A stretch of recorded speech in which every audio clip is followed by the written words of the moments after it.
এটা কিসের দোকান করবে আর কি? দোকানে এখানে তুমি সকালবেলা রুটি তো সবার কাছে আমরা একটুখানি আশীর্বাদ আমি চালাতে পারি। আর আমি মনে করি এটা আমার আত্মবিশ্বাস আমি পারবো। তো বন্ধুরা আমরা এখন রয়েছি মিষ্টিদির নতুন দোকানে। আর দেখো উপরে ব্যানারটা দেখো। আর এখন আমরা শুনবো মিষ্টি থেকে দেখতে পাচ্ছি ভিতরে আছে যে কী কী পাওয়া যাবে, তাই তো? হোটেলে এই নতুন দোকানে কী কী পাওয়া যায় চলো দেখো। সামনে ফোনের সঙ্গে শেয়ার করলাম, এখন দেখা যাক ভিতরে গিয়ে মিষ্টিদি রয়েছে। মিষ্টিদির কাছে শোনা যাক, তাই তো ভাই?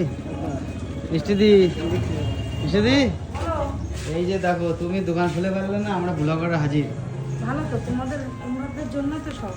বলছি একটু ভিতর দিক চলো, আলো কম পাচ্ছে। আলো কম পড়ছে। হ্যাঁ পিছন দিক চলো, বিল্ডিং দিকে ওইদিকে, ওইদিকে চলো। বলছি কি কি পাওয়া যাবে সেটা বলো। ওই অত দূরে না, এদিকে আসো, আরেকটা দিকে আসো। আগে বলো কেমন হয়েছে? কেমন হয়েছে? তো ভালো হয়েছে। আমি মনে করি নিজে যে কোনো কাজ হবে না। আর আমি যেহেতু সব কাজই পারি, তোমরা জানো, তো আমি চেষ্টা করলাম আমি নিজে কিছু একটা করার। সেই জন্য দোকানটাও পজিশনটা ভালো পেলাম। সবথেকে বড় কথা খারাপ লাগছে এলো কে এই দোকানটা কেউ আজ পর্যন্ত চালাতে পারিনি। তো সবার কাছে আমরা একটুখানি আশীর্বাদ আমি চালাতে পারি। আর আমি মনে করি এটা আমার আত্মবিশ্বাস আমি পারবো। দেখা যাক, তোমাদের ভালোবাসা থাকে অবশ্যই পারবো। আর হবে কালকে দোকানটা একটু পুজো দেবো তো, ওই জন্য মানে কালকে পুজো হবে। কালকে বৃহস্পতিবার, কালকে বৃহস্পতিবার দিনটাই বেছে নিয়েছি। কালকে একটু পুজো করবো, ওই জন্য কালকে পুজো দেওয়া হলে মানে যেহেতু দোকানের মধ্যে পুজো করবো, ওই জন্য টেবিল এখন পাতাবো না। আচ্ছা মিষ্টি এটা কিসের দোকান করবে আর কি? দোকানে এখানে তুমি সকালবেলা রুটি পাচ্ছ, পরোটা হবে। মানে তুমি যদি পরোটা খেতে চাও তোমাকে আমি পরোটা বানিয়ে দেবো, রুটি থাকবে। আর আমার ইচ্ছা আছে 1-2 ঘন্টা আমি চা বিক্রি করবো সকালবেলাটা।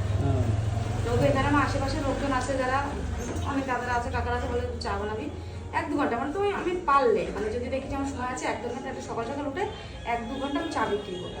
তারপরে তো রুটি তো ওর সাথে থাকছেই, তারপরে একটু করে ভাত হবে।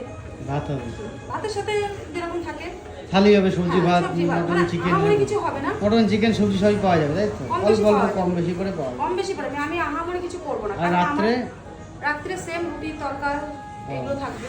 বাহ। তো বন্ধুরা মিষ্টিদির মধ্যে যেটুকুনি পারবো সেটুকুনি করবো। দোকানটা খুলেছি যখন, আমি যখন যেটা পারবো আমি সেটা বিক্রি করব। তখন চেষ্টা করবে, তাই তো? ইউনিক কিছু মানে স্বনির্ভর হওয়ার একটু চেষ্টা করতে, তাই তো? একদম। আর ভাত রাখার মানেটা আমার ইচ্ছা ছিল না। তো ভাবলাম আমার তো সংসার একটাই, একাই মানুষ, দুদিকে সামলানো আমাদের সম্ভব না। এখানে রান্না করবে, এখানে খাওয়াতে হবে। সংসার এটাই হয়ে গেল মনে করো, যতদিন আমি আছি এখানে হয়ে গেল। তো সেই সাথে আমি একটু বেশি করে রান্না করবো, যদি সেরকম চলে তো সব তোমাদের আশীর্বাদ আর উপরওয়ালা ভালোবাসা। যাই হোক এইটুকু তোমাদের আপডেট দিলাম। আর আরও পরবর্তীকালে ব্যাক টু ব্যাক ভিডিও নিয়ে আসবো। তো চলো, থ্যাংক ইউ।